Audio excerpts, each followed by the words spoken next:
أعوذ بالله من الشيطان الرجيم. بسم الله الرحمن الرحيم. الحمد لله رب العالمين بارئ الخلائق أجمعين باعث الأنبياء والمرسلين والصلاة والسلام على طه وياسين حبيب إله العالمين شفيع المذنبين أبي القاسم المصطفى محمد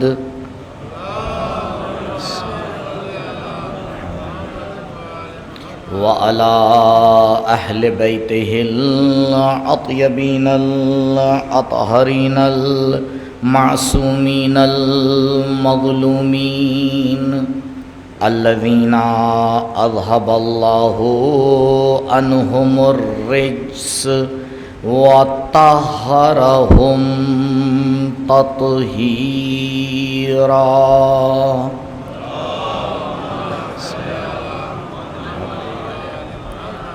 ولا سيما على الحجة الثاني عشر بقية الله المنتظر واللعنة الدائمة الباقية على أعدائهم وقتلتهم ومنكري فضائلهم أجمعين.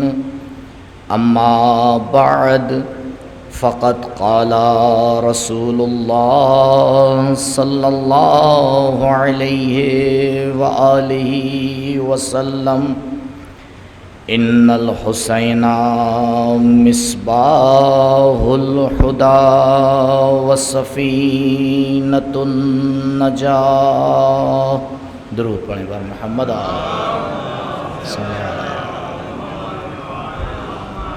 بسم اللہ الرحمن الرحیم.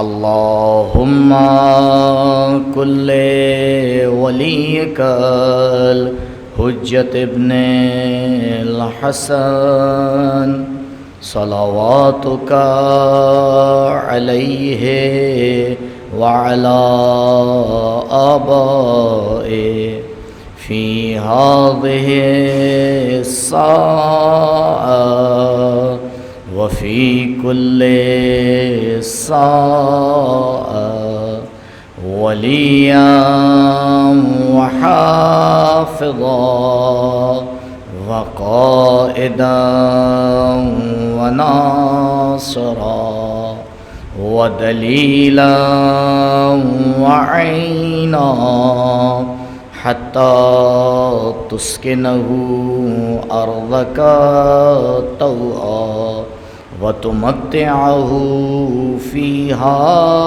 طويلا. اللهم صل على محمد وآل محمد. التماس ہے ایک مرتبہ سورہ الحمد اور 3 مرتبہ سورہ اخلاص کی تلاوت فرما کر مرحومہ عصمت جہاں بنت سید محمد جعفر نقوی زوجہ سید محمد جعفر نقوی کی روح کو ایصال فرمائیں.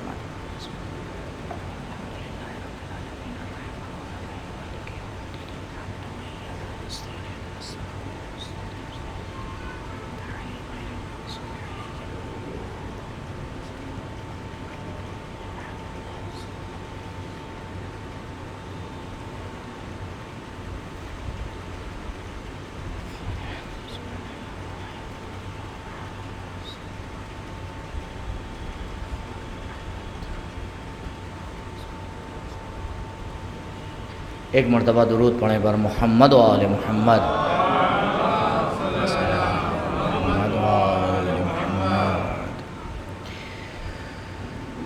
کتاب عیون اخبار رضا علیہ السلام میں 8ویں امام اپنی متصل سند سے روایت فرماتے ہیں کہ جب اللہ نے اپنے رسول کو معراج پر بلایا اور رسول اکرم محمد مصطفیٰ صلی اللہ علیہ وآلہ وسلم معراج پر تشریف لے گئے تو نبی فرماتے ہیں کہ میں نے دیکھا کتب علی یمین العرش کہ عرش کے دائیں حصے پر ایک جملہ لکھا ہوا ہے، اور وہ جملہ یہ ہے: ان الحسین مصباح الہدی و سفینۃ النجات، کہ بے شک حسین کشتی ہدایت اور چراغ ہدایت اور کشتی نجات ہے۔ تو یہ روایت کم سے کم بغیر کسی وضاحت کے اتنا تو بتاتی ہی ہے کہ اگر پروردگار اپنے عرش کو زینت دیتا ہے تو حسین کے القاب سے دیتا ہے اور حسین کی صفات سے دیتا ہے۔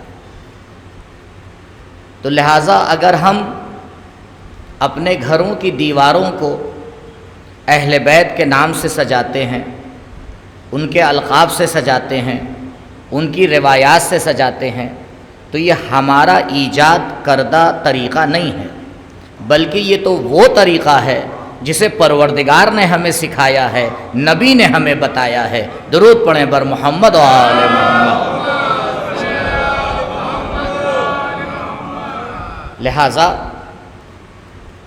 ایک اہل بیت کے چاہنے والے کے گھر کی دیواروں کی زینت، اس کے بجائے کہ عجیب غریب تصویریں ہوں، اس کے بجائے ایسی چیزیں ہوں جس کمرے میں نماز پڑھنا بھی مشکل ہو جائے، تو ایسی صفات سے سجانا چاہیے کہ گھر بھی نورانی ہو جائے اور گھر میں رہنے والے بھی نورانی ہو جائیں، کیونکہ طریقہ تو پروردگار سکھا رہا ہے، کیونکہ نبی فرما رہے ہیں کتب علی یمین العرش، عرش کے اوپر یہ جملہ لکھا ہوا ہے کہ ان الحسین مصباح الہدی، حسین چراغ ہدایت اور کشتی نجات۔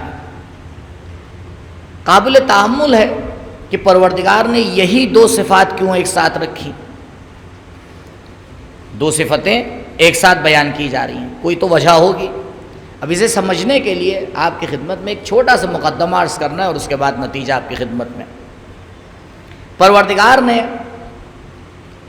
انسان کو آخرین مخلوق خلق کیا ہے، اسی لیے آپ دیکھیں ظاہر روایات اور آیات سے پتہ ہی چلتا ہے کہ جب اس نے جناب آدم کو خلق کیا تو زمین کا فرش بچ چکا تھا، آسمان کا شامیانہ لگ چکا تھا، چاند اور ستارے اور مہتاب سے محفل سج چکی تھی۔ تو پروردگار یہ تو نے انسان کو ہی سب سے آخر میں کیوں خلق کیا؟ پہلے خلق کر دیتا۔ انسان کی بات کر رہا ہوں، انوار مقدسہ کی بات نہیں کر رہا ہوں۔ انوار مقدسہ الگ چیز ہے، انسان الگ چیز ہے۔ انسان کی بات ہو رہی ہے، جناب آدم کے پتلے کی بات ہو رہی ہے۔ وَنَفَخْتُ فِيهِ مِنْ رُوحِي، تو جب یہ مرحلہ ہوا یہ سب سے آخر میں ہے، تو کیوں آخر میں؟ بھائی پہلے پروردگار خلق کر دیتا، اس کے بعد زمین کو خلق کرتا، آسمان کو خلق کرتا۔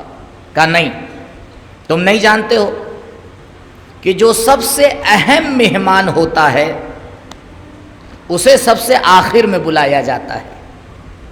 انسان اشرف مخلوق ہے، تو جب ہمیں انسان کو زمین پر بھیجنا تھا تو پہلے ہم نے پوری تیاریاں کی ہیں اور اس کے بعد انسان کو خلق کیا ہے تاکہ ہم یہ کہہ سکیں فَتَبَارَكَ اللَّهُ أَحْسَنُ الْخَالِقِينَ، بابرکت ہے وہ ذات کہ جس نے انسان جیسی مخلوق کو خلق کیا ہے۔ لیکن نہ جانے کیا ہو گیا ہے، یہ اشرف مخلوق اپنی ہی اہمیت کو کھو چکا ہے۔ پروردگار نے اشرف مخلوق بنا کے بھیجا، ملائکہ سے افضل بنایا، کائنات میں ہر شے سے افضل بنایا، اور پروردگار نے انسان کے احترام میں عجیب بات کہی، کیا انسان تو ادھر ادھر کیوں بھاگتا رہتا ہے؟ خلقت الاشیاء لأجلک، یہ پوری کائنات میں نے تیرے لیے خلق کی ہے، مجھے تو اس کائنات کا کچھ کرنا نہیں ہے، میں تو غنی بالذات ہوں، اگر یہ میں نے کائنات خلق کی ہے تو یہ تیری خدمت کے لیے خلق کی ہے، لیکن تو یہ نہ سمجھنا کہ تجھے بھی دنیا کے لیے خلق کیا ہے، دنیا کو تیرے لیے خلق کیا ہے، تجھے میں نے اپنے لیے خلق کیا ہے۔ اے انسان، تیرا کمال یہ نہیں ہے کہ تو زمین کی بلندیوں کو آ کے چھو لے، تیرا کمال یہ نہیں ہے کہ تو ستاروں پہ فتح پا لے، تیرا کمال یہ ہے کہ تو اپنے نفس امارہ پہ فتح پا کر اس مقام قرب الہی تک پہنچ جائے جہاں پروردگار آواز دیتا ہے دنا فتدلا فکان قاب قوسین او ادنا، ہم نے اپنے عبد کو اتنا قریب بلایا کہ واجب اور ممکن کے علاوہ کوئی فاصلہ ہی باقی نہ رہا۔ درود پڑھیں بر محمد و آل محمد۔ پروردگار نے تمام احترامات اور تشریفات انسان سے مخصوص کیے، اور اس کے بعد اس سوال کا بھی جواب دیا کہ وہ کون سی چیز ہے انسان میں کہ جس کی وجہ سے اسے یہ امتیاز ملا۔ آپ دیکھیں، ظاہری طور پر انسان میں اور جانور میں بہت سی شباہتیں ہیں، یہاں تک کہ جب لوگوں نے انسان کی ڈیفینیشن بیان کی تو انہیں نے اس میں بھی لفظ جانور لا کے رکھ دیا، اور کچھ جانور کی فکر رکھنے والوں نے جب انسان کو پہچنوایا تو کہا انسان تو ترقی یافتہ بندر کا نام ہے۔ اور کمال کی بات تو یہ ہے کہ مکتب اہل بیت میں پلنے والے بچے بھی انہی تھیوریوں کو پڑھتے ہیں۔ تو جب بچہ اسکول میں الگ تھیوری پڑھے گا اور ممبر سے الگ تھیوری سنے گا تو اس بیچارے کو یہی نہیں سمجھ میں آئے گا کہ صحیح کیا ہے غلط کیا ہے، وہ ایک تضاد کا شکار ہو جاتا ہے۔ تو انہوں نے کہا بھائی دیکھیے، پہلے تو انسان بندر تھا، دھیرے ترقی یافتہ۔ میں نے کہا جی، جن انسانوں کی آپ بات کر رہے ہیں، جو ننگائی کو اپنا کلچر سمجھتے ہیں، وہ ممکن ہے بندر سے انسان بنے ہو، لیکن جو اہل بیت کے گھرانے میں پلتے ہیں وہ ایسی انسانیت کی گود میں پلتے ہیں کہ ان کا ذکر کرنا عبادت ہو جاتا ہے، ان کا پروردگار کے سامنے جھکنا عبادت ہو جاتا ہے۔ انسان کی حقیقت جانوروں سے نہیں سمجھی جا سکتی ہے، بلکہ انسان کی حقیقت وہ عقل ہے جو پروردگار نے اسے عطا کی ہے۔ عالی ترین امتیاز ہے عقل۔ ایڈریس ہمیشہ آپ کو یاد رہے گا اس روایت کا۔ ہماری مشہور ترین کتاب کافی سب کو یاد ہے۔ وہ لوگ جو دین کے خلاف بھی پروپیگنڈا کرتے ہیں ان کو بھی اس کتاب کا نام یاد ہے۔ کتاب کافی سب کو پتہ ہے، مشہور کتاب۔ اس کتاب کی پہلی روایت یعنی آپ کتاب کھولیں گے جو پہلی روایت ہے وہی امام محمد باقر علیہ السلام۔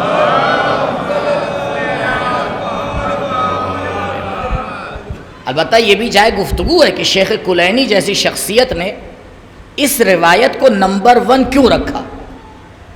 وقت کا تقاضا بہرحال وقت کم ہے، لہٰذا اس مسئلے کو چھوڑ لو۔ روایت میں مولا فرماتے ہیں لما خلق اللہ العقل، کہ جب پروردگار نے عقل کو خلق کیا، استنطقہ، تو عقل کو بلوایا۔ استنطاق یعنی کسی کو بلوانا۔ فقال له اقبل، پروردگار نے عقل سے کہا آگے آ، فاقبل، عقل نے اطاعت کی اور عقل آگے آئی. ثم قال له ادبر، پھر پروردگار نے ارشاد فرمایا کہ واپس جا، فادبر، عقل واپس گئی. ثم قال له، پھر پروردگار نے فرمایا بعزتی و جلالی، میری عزت اور جلالت کی قسم، ما خلقت شیئا احب الی منک، میں نے کوئی ایسی مخلوق جو تجھ سے زیادہ میرے نزدیک محبوب ہو اسے خلق ہی نہیں کیا.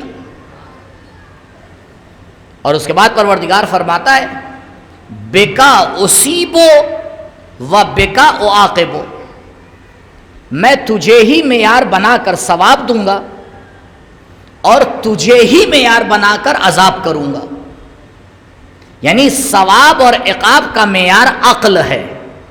اسی لیے اگر پروردگار نے کسی انسان کو عقل کی نعمت سے نہیں نوازا، نہ اس پر نماز واجب کی، نہ اس پر روزہ واجب کیا، تو اس لیے سمجھ جائیے نماز اور روزہ عقل مندوں کی جاگیر ہے، بے وقوفوں کی جاگیر نہیں ہے. پروردگار نے یہ عقل مندوں کے لیے نعمت رکھی ہے. اب ہم کیا کریں کہ ہمارے معاشرے میں دو طرح کے پاگل ہوتے ہیں. کچھ پاگل ہوتے ہیں جنہیں اللہ نے نعمت عقل نہیں دی ہے، اور کچھ ہوتے ہیں جو عبادت کو ترک کر کے اپنے آپ کو پاگل بنا لیتے ہیں. تو ضروری تھوڑی ہے، کبھی پروردگار پتھر خلق کرتا ہے، کبھی مٹی میں پانی ڈال کے پتھر بنا دیا جاتا ہے. یہ تو پروردگار بتا رہا ہے کہ ہم نے امتیاز انسان اس کی عقل میں رکھا ہے. اور یاد رکھیے اعلی ترین شے انسان کی ہے عقل، لیکن عقل اپنے تمام کمالات کے باوجود انسان کو سمجھا سکتی ہے، کروا نہیں سکتی. آپ دیکھ لیے بڑے بڑے عقل مند ہوتے ہیں جو بے وقوفی کے کام کر بیٹھتے ہیں. یہ کیوں ہو جاتا ہے؟ یہ بتائیے، چاہے کوئی انسان دین رکھتا ہو یا نہ رکھتا ہو، اسے نہیں معلوم ہے کہ جھوٹ بولنا غلط ہے، لیکن بولتا یا نہیں بولتا؟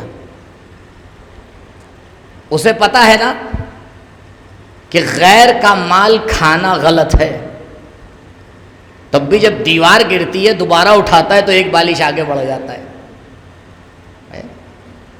تو عقل سمجھا بہت اچھا لیتی ہے. اس لیے آپ دیکھ لیے مقرر آپ کو بڑے اچھے مل جائیں گے، لیکن عمل کے میدان میں ضروری نہیں ہے. عمل کا میدان الگ ہے. پروردگار تو انسان کی فطرت کو جانتا تھا کہ یہ مشکل آئے گی، عقل سمجھا لے گی، بتا لے گی، لیکن کروا نہیں پائے گی. کروانے میں عقل اتنی طاقت نہیں رکھتی. تو پروردگار نے انسان کو ایک اور نعمت عطا کی، اور وہ ہے نعمت جذبات.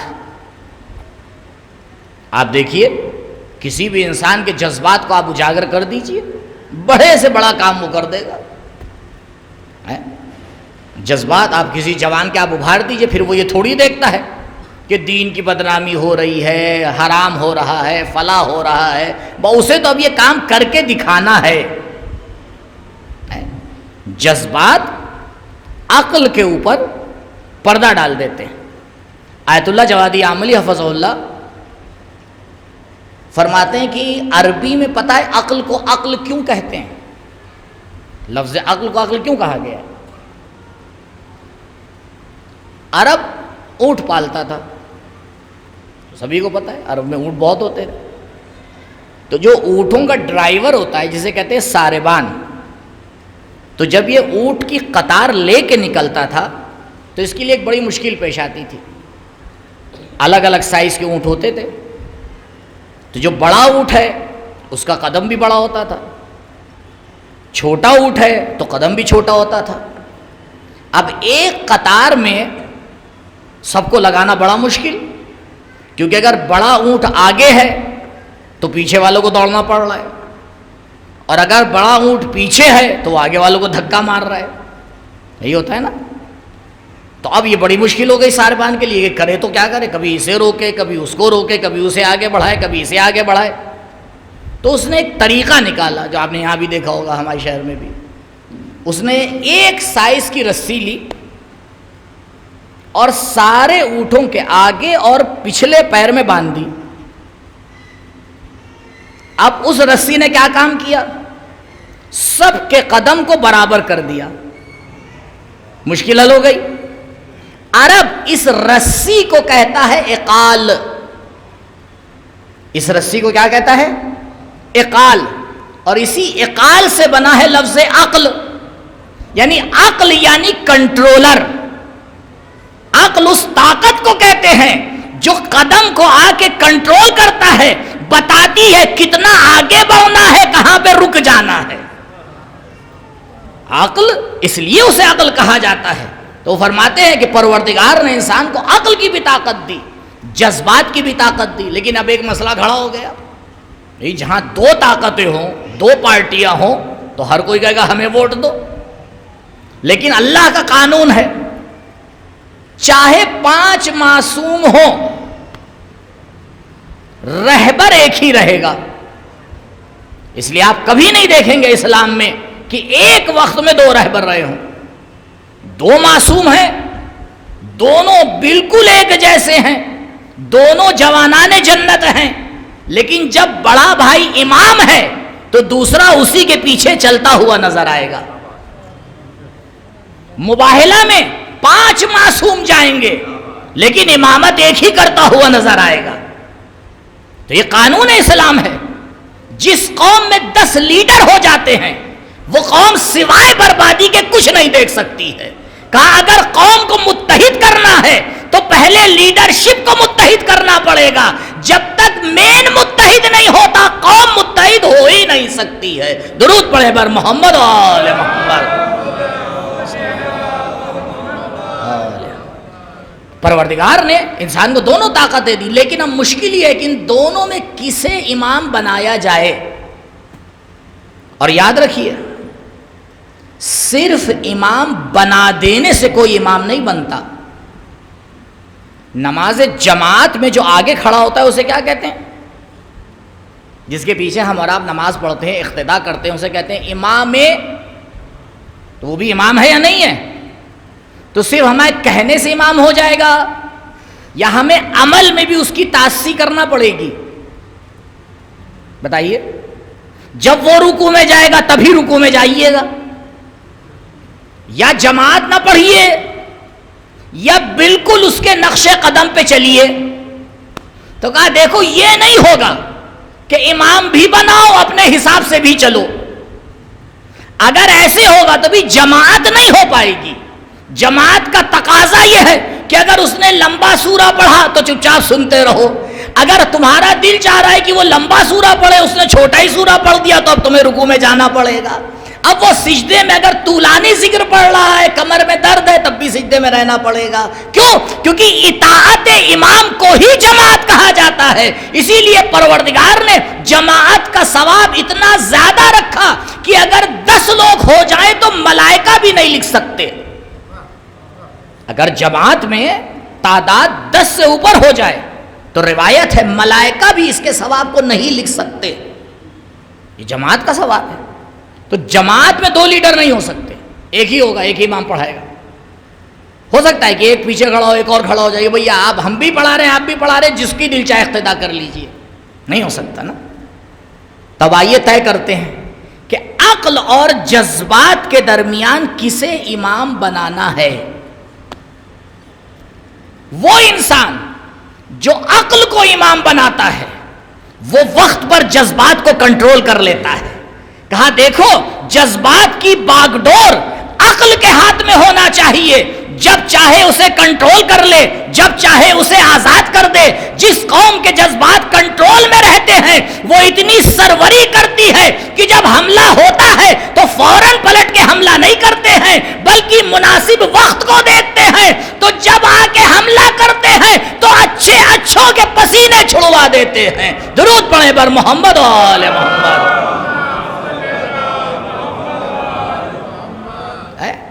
جب ہوا تھا حملہ تو جواب تو کافی دیر میں دیا گیا، پورے تقریباً جو ہے وہ 20 گھنٹے کے بعد، اور اس 20 گھنٹے میں ہم لوگ دیکھ رہے تھے، جس کو دیکھے میسج کر رہا تھا، ارے مولانا ایران جواب کیوں نہیں دے رہا ہے؟ میں نے کہا مشکل تو یہی ہے، جذباتی قوم الگ ہوتی ہے، عقل مند قوم الگ ہوتی ہے۔ انسان سوچ کے سمجھ کے فیصلہ لے کے آ کے کام کرتا ہے، تب جا کے کہیں ترقی پاتا ہے، ایسے ہی ترقیاں نہیں مل جاتی ہیں کسی قوم کو۔ لہذا پروردگار نے عقل کو امام بنایا۔ عقل دو طرح کے کام کرتی ہے، یا فیصلہ لیتی ہے یا عمل کرتی ہے۔ حوزے کی اور اسلامیات میں اصطلاح کو کہا جاتا ہے عقل نظری اور عقل عملی۔ عقل نظری کا کام ہے فیصلہ لینا کہ کیا ہے اور کیا نہیں ہے۔ اب چاہے الفاظ آپ کے ذہن میں رہیں، لیکن اس دو مسئلوں کو تو آپ سمجھ ہی جائیں گے کہ عقل دو ٹائپ کے فیصلے لیتی ہے، کیا ہے کیا نہیں ہے، اللہ ہے یا نہیں ہے، اگر ہے تو ایک ہے یا نہیں ہے، اگر ایک ہے تو عالم ہے یا نہیں ہے، اگر ایک ہے تو قادر ہے کہ نہیں ہے۔ یہ سارے فیصلے عقل نظری سے لیے جاتے ہیں۔ اور دوسرے فیصلے ہوتے ہیں کیا کرنا ہے، نماز پڑھنا ہے یا نہیں پڑھنا ہے، پڑھنا ہے تو اول وقت پڑھنا ہے، اول وقت پڑھنا ہے تو پوری پڑھنا ہے یا قصر پڑھنا ہے، اگر اول وقت پڑھنا ہے جماعت سے پڑھنا ہے یا فرادہ پڑھنا ہے۔ یہ سارے فیصلے عقل عملی کے ہوتے ہیں، اور عقل عملی کو بتاتی ہے عقل نظری، یہ دونوں ایک ساتھ چلتے ہیں۔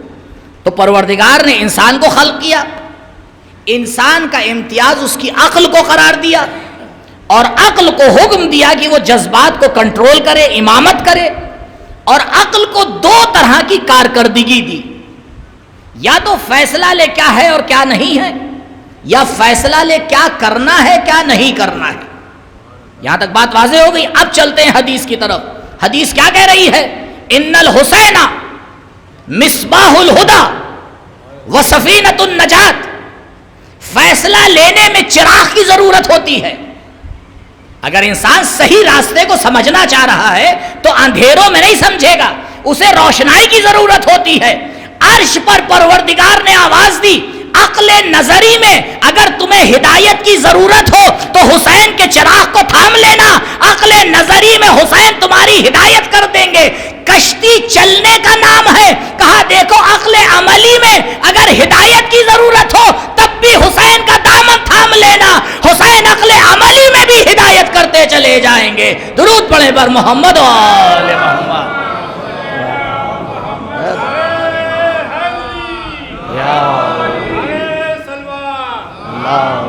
صلی علی محمد۔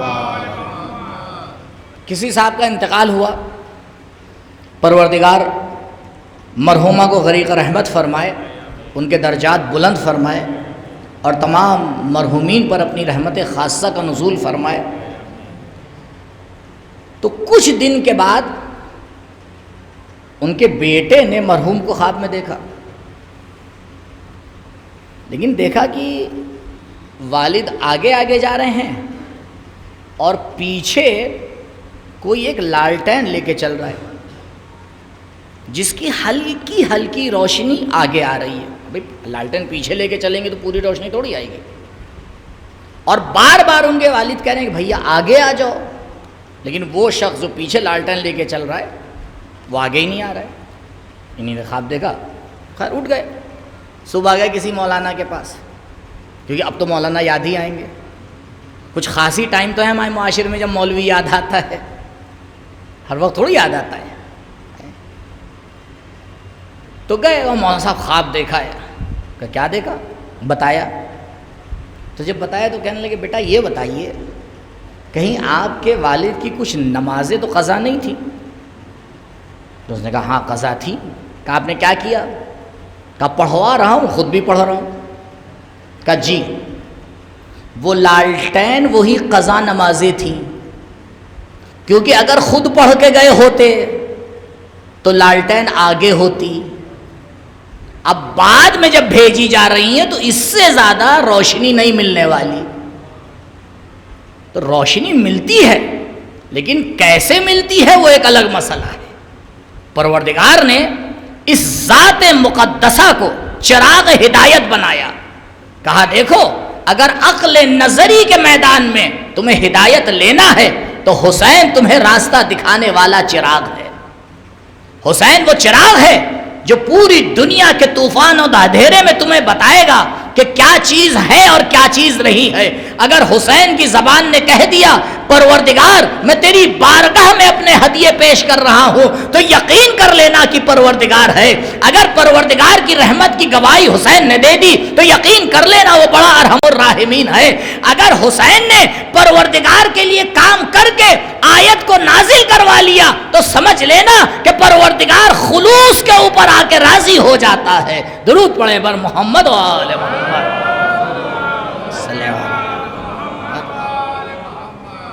اور اگر عملی میدان میں کہیں پر مشکل درپیش ہو تو بھی حسین کو اپنا امام بنانا، کیونکہ حسین سفینۃ النجات ہے، سفینۃ النجات ہے۔ تصور کیجئے کہ ہم اور آپ کسی ساحل پہ کھڑے ہیں اور ساحل کے کنارے ایک کشتی لگی ہوئی ہے، بڑی خوبصورت کشتی جس کے اوپر 14 بادبان ہیں،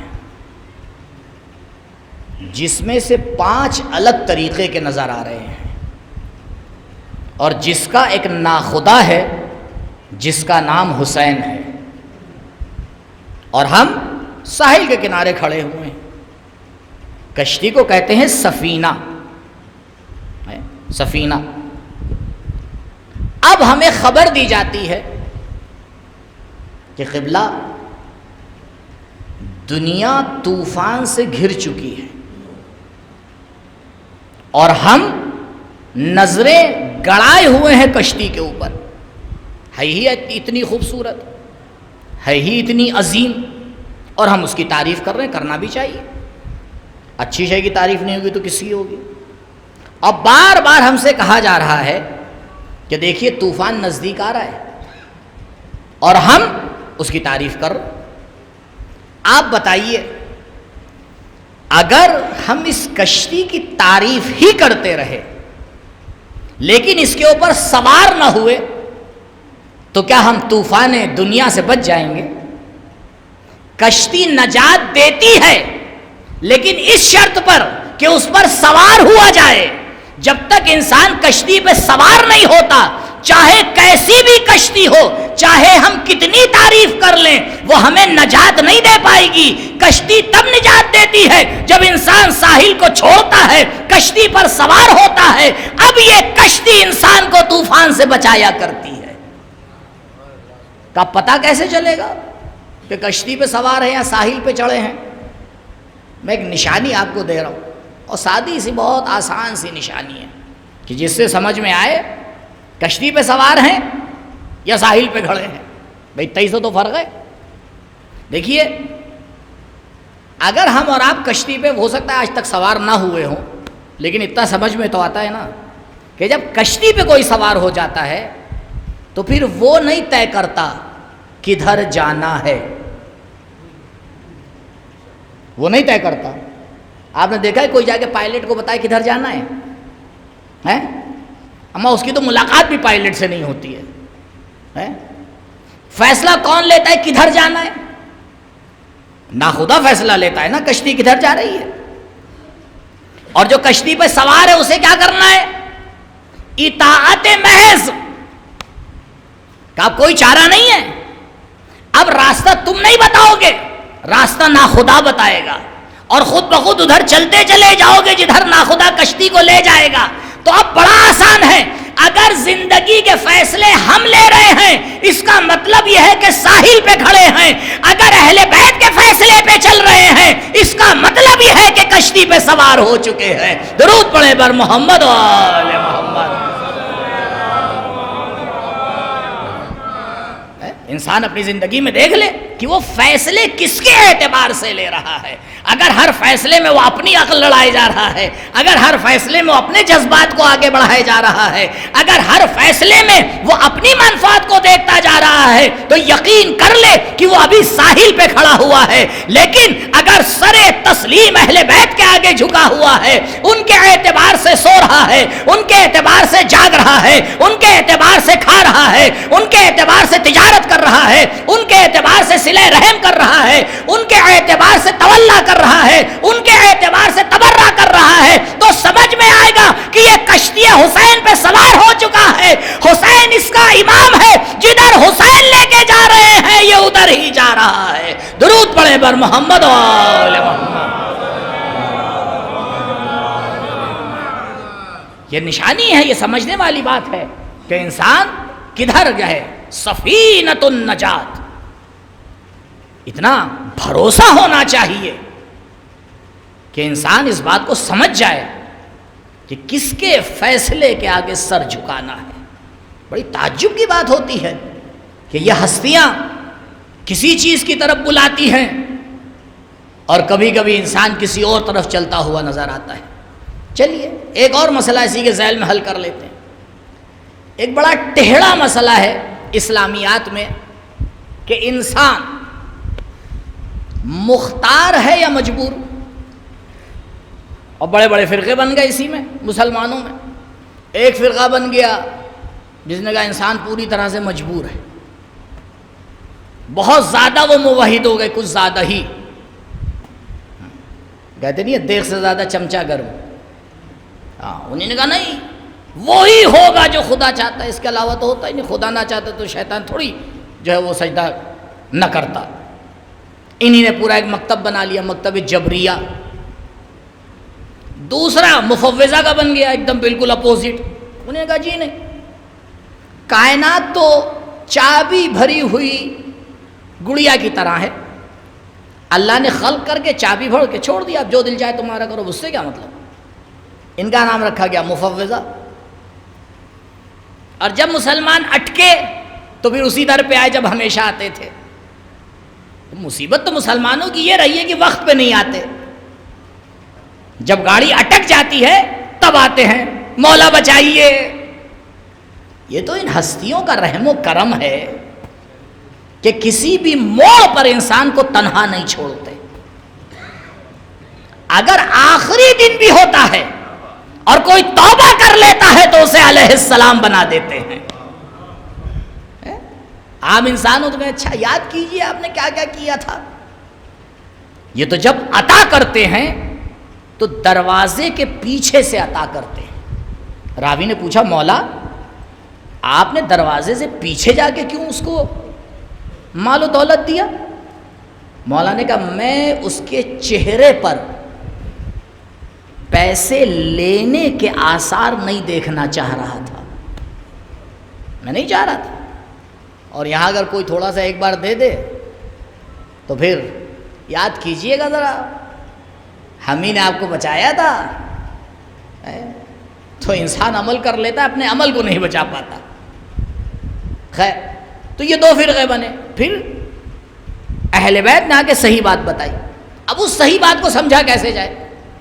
مولا نے فرمایا لا جبر ولا تفویض بل امر بین الامرین، کہ دیکھو نہ پوری طرح سے جبر ہے کائنات میں کہ تم مجبور ہو، پتلی ہو، نہ ہی تمہیں 100% اختیار ہے. اب اسے سمجھنا آسان کام تھوڑی ہے کہ بھئی انسان کے ذہن میں یا جبر آتا ہے یا اختیار آتا ہے، نہیں. لیکن کشتی حسین سمجھا دیتی ہے. اگر انسان کشتی پہ سوار ہے تو آپ بتائیے، کشتی کا جو اوپر کا حصہ ہوتا ہے اسے کہتے ہیں عرشہ، جس پہ انسان چلتا ہے، کھڑا ہوا ہے. کنارے جو ہے اس کے روکنے کے لیے کچھ لگا دیا گیا ہوتا ہے. اب انسان اس کشتی کے عرشے کے اوپر کھڑا ہوا ہے تو اس کو چلنے اور ٹہلنے کا اختیار ہے یا نہیں ہے؟ چلیے، لیکن یہ پوری طرح سے آزاد ہے.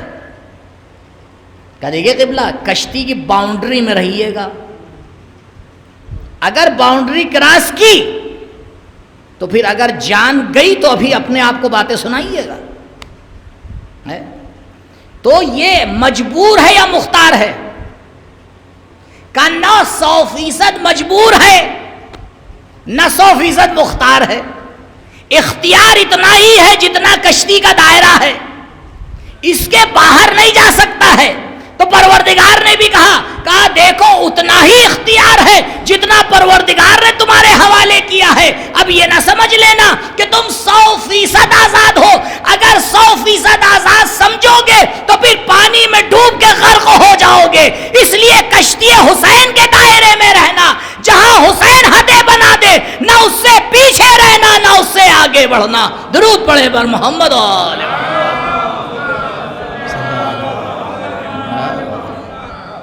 کشتی حسین انسان کو سکھاتی ہے کہ انسان کو کس طرح سے عمل کرنا ہے۔ بس آخری بات اور آپ کی زحمت تمام۔ دیکھیے پہلی صفت جو اس حدیث میں بیان کی گئی کہ مولا مصباح الہدا ہے، چراغ ہدایت ہے۔ بڑی باریکی ہے اس الفاظ میں، ایسے ہی تھوڑی عرش میں لکھ دیے گئے ہیں، اچھی خاصی تفاسیر کی گئی اس کی، جس کے چند نکات آپ کی خدمت میں پیش کر رہا ہوں۔ بتائیے چراغ، غور فرمائیے گا، چراغ راستہ بناتا ہے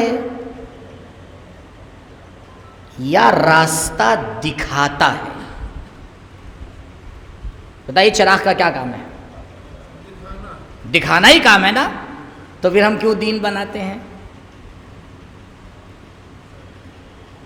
حسین حتیٰ امام بھی راستہ بنانے والے نہیں ہیں، کیونکہ راستہ پروردگار بناتا ہے۔ الیوم اکملت لکم دینکم، آج ہم نے تمہارے دین کو کامل کر دیا، دین کی سڑکوں کو بنا دیا، دین کے شاہراہوں کو بنا دیا، دین کے چوراہوں کو بنا دیا، دین کے تمام عمارتوں کو بنا دیا۔ اب کسی کو حق نہیں ہے کہ دین میں کچھ اضافہ کرے۔ ہاں اگر دین کو صحیح سے سمجھنا ہے تو حسین کا سہارا لینا پڑے گا۔ چراغ دکھاتا ہے، بناتا نہیں ہے۔ درود پڑھیں بر محمد و آل محمد۔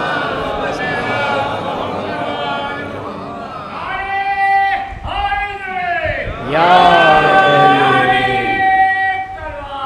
اللہم صلی علی۔ لہذا عزیزو ہمیں بڑا خیال کرنا چاہیے، ہم اپنی زندگی میں کوئی بھی کام کریں آزاد ہیں، کوئی کسی کو نہیں روک سکتا، سب آزاد ہیں، لیکن یاد رکھیے ہمارا نام کام دین کے نام پہ نہیں ہونا چاہیے۔ آپ آزاد ہیں، آپ کی مرضی ہے، جو دل چاہے کریں، لیکن اگر کام کو دین سے منسوب کیا تو پھر آپ کو پروف کرنا پڑے گا کہ قبلہ دین یہ کہہ رہا ہے۔ ہم اپنے جذبات کو دین بنا دیتے ہیں، اپنے فیصلوں کو دین بنا دیتے ہیں، جہاں ہمارا مجتہد بھی فتویٰ دینے کے بعد کہتا ہے اللہ عالم، میں نے سوچ کے اس بات کو دین سے سمجھا ہے، وہ بھی دین بناتا نہیں ہے، دین بتاتا ہے۔ جہاں 60 70 80 سال اپنے روایات اہل بیت پہ لگانے کے بعد بھی انسان میں جرأت نہ ہو کہ وہ یہ کہے، وہاں بڑی آسانی سے آج یہ بڑھا دیا، کل وہ کم کر دیا، پرسوں وہ اضافہ کر دیا۔ دین جاگیر پروردگار ہے جس کی حفاظت ان 14 نے کی ہے، اور ایسے ہی حفاظت نہیں کی ہے، اس کی حفاظت کے لیے ان ہستیوں نے اپنا سب کچھ لٹایا ہے، سب کچھ لٹایا ہے۔ مولا کربلا میں کس لیے آئے تھے؟ اپنے خاندان کو بچانے کے لیے یا لٹانے کے لیے؟ جب دین نے اپنی محافظت کے لیے حسین کو پکارا تو زہرا کا لال مدینہ چھوڑ کر کربلا کی طرف روانہ ہو گیا۔ محافظ شریعت ابا عبداللہ الحسین نے جس چیز کی ضرورت پڑی دین پر قربان کر دی۔ اپنا جوان لال دے دیا، عباس جیسے بھائی کے شانے دے دیے، قاسم کا لاشا پامال ہو گیا، علی اصغر کے گلے پر جو تیر لگا، راوی کہتا ہے تیر اتنا بھاری تھا کہ بچہ امام کے ہاتھوں پر منقلب ہو گیا۔ عزادارو تصور کریں، ہم نے اور آپ نے تو مصائب سنے ہیں، اور سنانے والا بھی پڑھ کے سنا دیتا ہے، تب ہمارا دل برداشت نہیں کر پاتا۔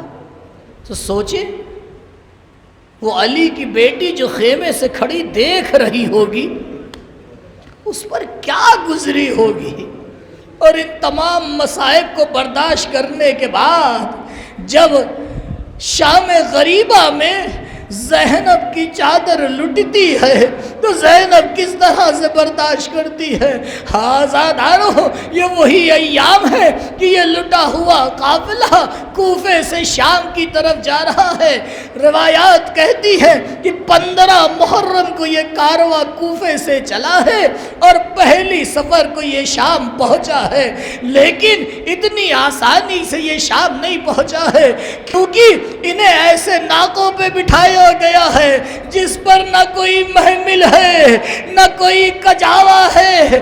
آزادارو، بڑا مشکل ہوتا ہے ایسے ماحول میں آگے بڑھنا۔ مولا فرماتے ہیں کہ مجھے سب سے آگے والے اونٹ پر باندھ دیا گیا تھا اور میرے پیچھے اہل بیت کی خواتین تھی، اور ظالم اپنے ہاتھ میں نیزہ لے کے چل رہا تھا۔ ارے اگر کوئی روتا تھا تو اسے نیزے سے اذیت دی جاتی تھی۔ اسی لیے میرے مولا سے جب پوچھا گیا، مولا یہ بتائیے کہ سب سے زیادہ مصیبت آپ پر کہاں پڑی ہے، تو مولا نے کسی شہادت کا ذکر نہیں کیا، مولا نے حسین کے سر کو ذبح ہونے کا ذکر نہیں کیا، صرف مولا نے ایک جملہ کہا، الشام الشام الشام۔ جب کسی راوی نے آگے بڑھ کے کہا، مولا آخر کب تک روئیے گا، شہادت تو آپ کے گھرانے کی میراث ہے۔ ایک مرتبہ سید سجاد نے سر اٹھایا، اے شخص تو نے صحیح کہا، شہادت ہمارے لیے کرامت ہے، ہم تو شہادت کو گلے سے لگاتے ہیں، لیکن ذرا یہ بتا ہمارے گھر کی مخدرات عصمت و طہارت کا اس طرح سے بازار میں جانا، اس طرح سے شام کے دربار میں جانا جہاں تماشائی تماشا دیکھ رہے ہو، ارے یہ صبر سید سجاد تھا جس نے دین کو بچانے کی خاطر تمام مصائب کو برداشت کر لیا۔